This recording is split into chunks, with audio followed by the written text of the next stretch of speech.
High Grade X Strike Freedom by Spatcay Model.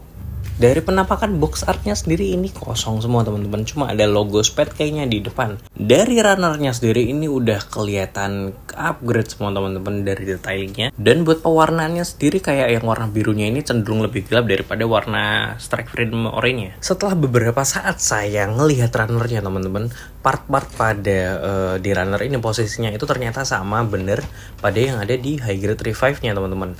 Lalu saya akhirnya ngebuka manual booknya antara keduanya kan, yang versi Spatcay sama yang versi Bandai ini, dan ternyata memang ini bener-bener sama. Jadi semua posisinya memang sama dan cara masangnya juga sama, karena ini memang basicnya dari si High Grade Strike Freedom Revive tapi di sculpting lagi teman-teman biar lebih mirip versi Metal Build-nya. Emang ngide banget nih anjir. Karena basicnya masih pakai Strike Freedom Revive, otomatis kita masih pakai PC di sini. Dan di dalamnya juga masih ada stiker kayak gini. Lalu ada water slide decal dan juga stand pass. Kalau bicara soal snap fit ini beberapa ada yang smooth, beberapa juga ada yang perlu effort. Let's go. Dan inilah dia HGX Strike Freedom dari Spatcay Model. Seperti biasa kita akan puter-puter si Strike Freedom ini terlebih dahulu biar teman-teman bisa melihat detailingnya, pewarnaannya seperti apa. Dan tentunya di sini kita juga akan membawa gestarnya yaitu Strike Freedom dari Bandai teman-teman, biar nanti kita bisa nyandingin keduanya. Dilihat-lihat secara kasar ini bentuknya keren banget teman-teman.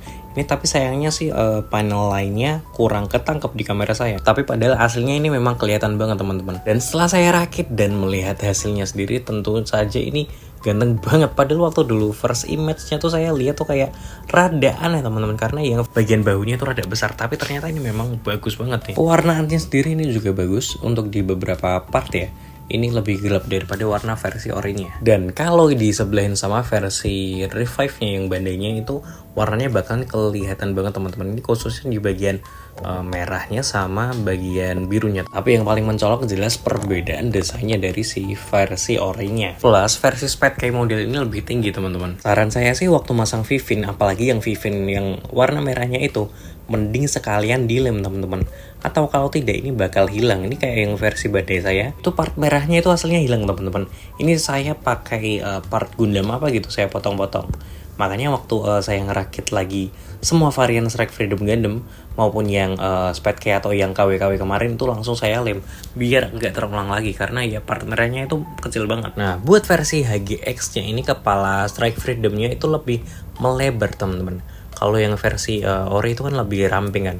Kalau turun dikit ke bagian torso, yang paling membedakan itu yang bagian merahnya itu lebih tipis teman-teman. Dan juga ini untuk bagian part putihnya di bawah itu lebih tinggi. Kalau yang versi orinya ini kan kayak nggak ada celah gitu kan. Kalau kita balik di bagian belakang ini sama saja teman-teman, detailingnya ini sama. Kalau kita turun lagi ini sebenarnya ada detailing tambahan tapi nggak terlalu mencolok. Booster betisnya tuh yang kelihatan banget tuh. Dan ini part yang paling saya suka, ini railgunnya itu bentuknya memang bener-bener berbeda kayak yang versi orinya. Dari detailing bentuknya itu memang udah ganti lah ibaratnya. Ke bagian armsnya selain shouldernya yang kelihatan beda, ini shieldnya juga beda banget. Selain lebih lebar ini detailingnya ada tambahan. Jujur kalau ngeliat bagian kaki ini, satu hal yang saya pikirkan itu malah Strike Freedom yang remaster atau yang versi lamanya. Cuman dikasih tambahan dikit, tapi ya gimana ya. Kalau dibilang cocok sih ya cocok-cocok aja. Satu hal lagi yang paling penting yaitu join-join dari HGX ini nggak loose teman-teman, malah lebih ke solid. Waktu saya goyang-goyangin satu kakinya seperti ini tuh ya nggak bergeming teman-teman. Langsung saja kita akan membahas tentang artikulasinya sendiri. Ini bisa ngaguk-ngaguk dikit, nyamping-nyamping, dan untuk menengok ke atas dikit saja. Lanjut ke bagian torso, ini kalau buat maju mundur seperti ini masih bisa teman-teman. Tapi kalau kita akan ngesamping-sampingin begitu, ini rada susah. Buat tangan ini masih bisa diputar dengan aman. Dinaikin juga masih bisa, dan ini masih kebantu sama join yang ada di torso. Tentu saja lengannya juga bisa diputar dan bisa ditekuk sampai sejauh ini. Sempak depan bisa dimajuin kayak gini, sempak belakang juga bisa. Buat railgunnya sendiri ini bisa dinaikin cukup jauh. Kalau ke depan PC-nya nggak bisa, jadi harus railgunnya sendiri yang dimajuin. Seperti versi HG Revive-nya, railgunnya juga bisa dibelakangin kayak gini. Kaki bisa dimajuin ke depan, ke belakang juga cukup jauh. ke samping ini juga jauh teman-teman.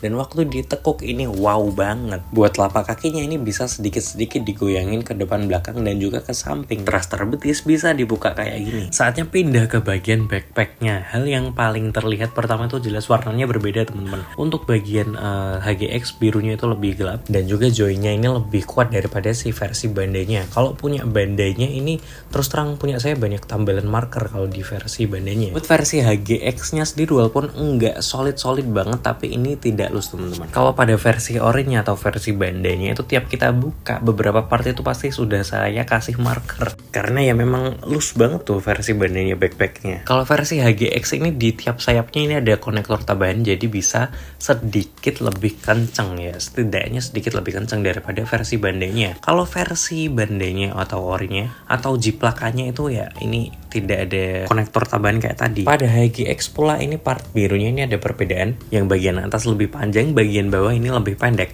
Kalau yang versi ori-nya ini sama semua ukurannya, atas bawah panjangnya sama. Selanjutnya kita akan bahas tentang weaponnya atau aksesorisnya, dan ini tuh sebenarnya sama saja teman-teman detailingnya.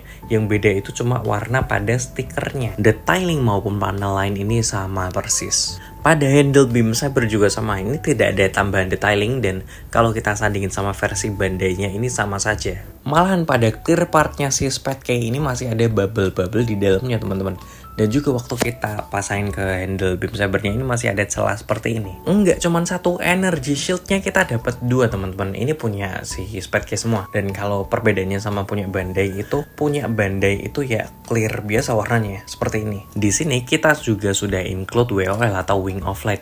Bahannya sendiri sama persis kayak bahan energy shield yang tadi. Jadi ini ada glitter-glitternya gitu dan juga kalau kita goyang-goyangin ada gradasi warnanya kayak warna ungu-unguan gitu. Buat railgunnya sendiri ini bagian depan dan belakangnya bisa langsung ditarik seperti ini. Dibandingkan dengan versi ori-nya, railgun dari Spatcay ini lebih besar dan tebal. Buat pemasangan Wing of Light-nya sendiri teman-teman bisa ngelihatnya di manual booknya. Pada bagian atas dan bawah itu lebarnya berbeda jadi harus diperhatiin. Di sini masih ada beberapa part biru yang sisa teman-teman. Buat stand base-nya ini tiangnya mungkin dalamnya kayak tembaga atau kawat-kawatan yang tebal banget. Jadi ini sangat kuat. Tapi untuk alasnya ini sayangnya ini rada tipis. Makanya ini bisa mudah patah kalau kita gerakin tiangnya ini dengan tergesa-gesa atau dengan kurang hati-hati gitu. Di sini saya lebih suka pakai colokan karena di sini capitnya kurang stabil teman-teman waktu masang strike freedom-nya. Untungnya di HGX strike freedom ini masih ada lubang pantatnya jadi kita bisa colokin di bawahnya seperti ini. Kalau kita bandingin dengan strike freedom dan strike freedom type 2 ini HGX lebih tinggi. Dan kalau untuk Zigok ini sebenarnya HGX lebih tinggi, cuman tanduknya Zigok ini yang lebih tinggi. Lot Astra emang pendek, tapi ini lebih kelihatan lebih pendek lagi. Destiny Revive pula masih kelihatan kalah tinggi. Oke, sampai di sini episode kali ini. Mohon maaf bila ada salah-salah kata, dan sampai jumpa di episode selanjutnya. Bye bye, love you all.